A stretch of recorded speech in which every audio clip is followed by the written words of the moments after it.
I don't want us to retell the story. You spoke to your partner in confidentiality. You heard their story, they heard your story. Okay, so it's not something that we're going to share globally because it's so intimate. But I just want us to think about, in that situation that happened to you, what were the feelings that you experienced? What is the feeling you experienced? And how did you behave when you felt that way? So let's start with the feelings part. When that terrible upset happened to you, how did it make you feel? Yes. Hurt. Right. Yes. Angry. Yes. Disappointed. I hope I'm spelling this right. Emotional. Sad. Humiliated. Oh, that's a very sad one. Humiliated. Nobody likes to feel humiliated. How did you feel? Anybody else? Undermined. Undermined. Undermined. Used. Anything else? All right. Thank you so much for sharing. Now, let's go to the way that we behaved. What is it that we did when we felt all of these, when we felt hurt, when we felt angry, when we felt disappointed, when we felt emotional, sad, humiliated, undermined, and used? What did we do when we felt that way? Cry. Yes? Confronted them. You confronted them. Yes. Fought them. Fought. Yes. Tried to prove them wrong. Try to prove them wrong.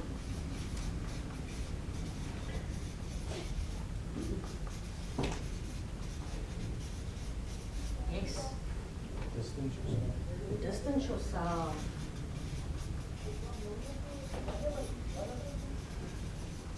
Yes. Anything else? So when you felt hurt, angry, disappointed, emotional, sad, humiliated, undermined, and used, you then cried, you confronted them, you fought them, you tried to prove them wrong, and you distanced yourself. Is there anything else that you would like to add? How you behaved when you felt any of these upsets? Happy with the list we've created so far? Yes. Wonderful. Okay. So, the beautiful thing about us as humans is that we all feel these emotions. Every single person on earth has felt hurt, angry, disappointed, emotional, sad, humiliated, and undermined and used, right? And the reason for that is because our brains are wired that way. All right? Your brain has three main functions. Okay. So this is a beautiful picture of what is going on in your mind. Obviously, it's not that colorful, right? It looks more a little bit like mash, all right? But we have three parts to our brain. The first part is the one that's closest to here, all right? And this is called your frontal cortex or your neocortex. And this part of our brain is responsible for our logical thinking, and this is where we are different to animals. We are self-aware, right? We know that we exist, right?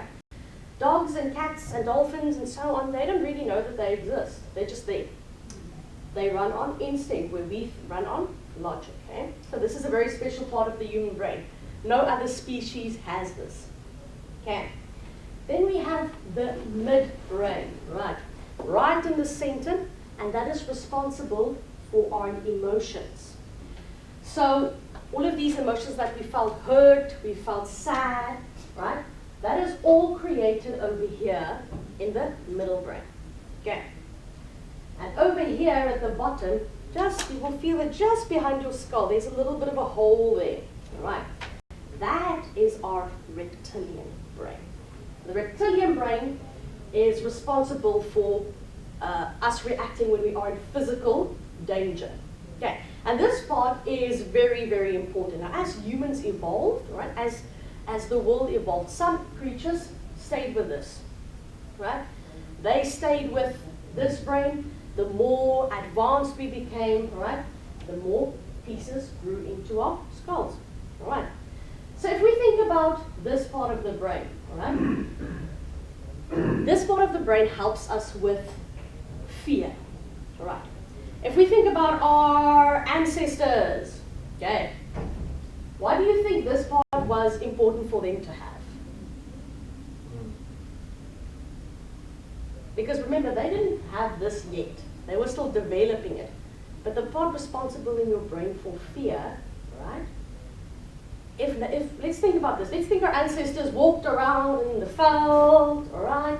They didn't have a weapon. They didn't have a spear. They didn't have a bow and arrow. They just walked around in the bush, and it's a la-di-da, it's a beautiful day. Next moment, there's a lion in front of them.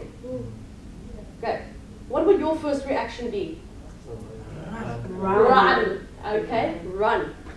Or, dive into the bushes and just get away, hey? Okay? Because you are faced with a situation that is fear, all right? You're fearing for your life and you need to survive, okay? Same with, let's say, your ancestors, they're having a nice bath, our ancestors, having a nice bath in the river and everything is nice, you're not getting your hair wet, and next one there's a crocodile. Okay? What are you going to do? Run for your life. Run on the water. You're going to turn into Jesus and run on the water. Okay? So that's why this part is very important, right? It registers fear, and then the survival mode kicks in. And we have three ways that we survive. We either fight, okay? So your ancestors, our ancestors could have chosen, I'm going to take that crocodile and I'm going to fight it. I don't know how you're going to fight a crocodile, but it's okay, it doesn't matter. They could have fought it. They could have said, no, I'm not going to fight. I would rather just stand still. Like when you see a snake, they always tell you to stand still, hey? Okay, even though it's very difficult, because I would run, okay? To freeze, okay, to stand still, to freeze, to not do anything, or to flee, okay, to run, to get away from the situation as quickly as possible.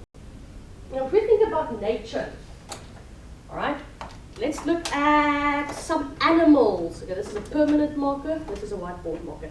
Let's look at some animals. What animals make use of the fight when they're put in danger? Which animals fight if they're in danger? Snakes, all right, yes, so let's add it there. Snakes fight, right, because they will just bite you, they don't care. Dogs, yes, some dogs, some cats. Lions, yes, lions.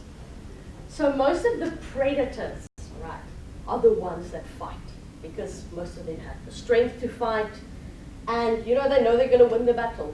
I don't think there's a lion out there that's like, I don't know if I'm going to win the battle. Lions know, right? They're very strong. Good. Let's think of animals that flee. Animals that run away. A mouse. Mouse would run away, all right? I've never seen a mouse come and say, hey, box me, right? Very true, all right? Springbok. Springboks, yes. Okay, any other animals that you think would fly? Flee? A bird, all right, yes. They're very lucky because if there's something, they can just go into the air. But the other ones still have to run. And then let's look at the last one. To freeze. Which animals freeze? Snails, all right, because they go into their shells. Okay, tortoise. They also go into their shells. What about chameleons? Chameleons, when they are in danger, they turn into their environment, eh? Yes. Yes, so a chameleon. There are also a bunch of fish who also do the camouflaging. That's what they call it, camouflaging.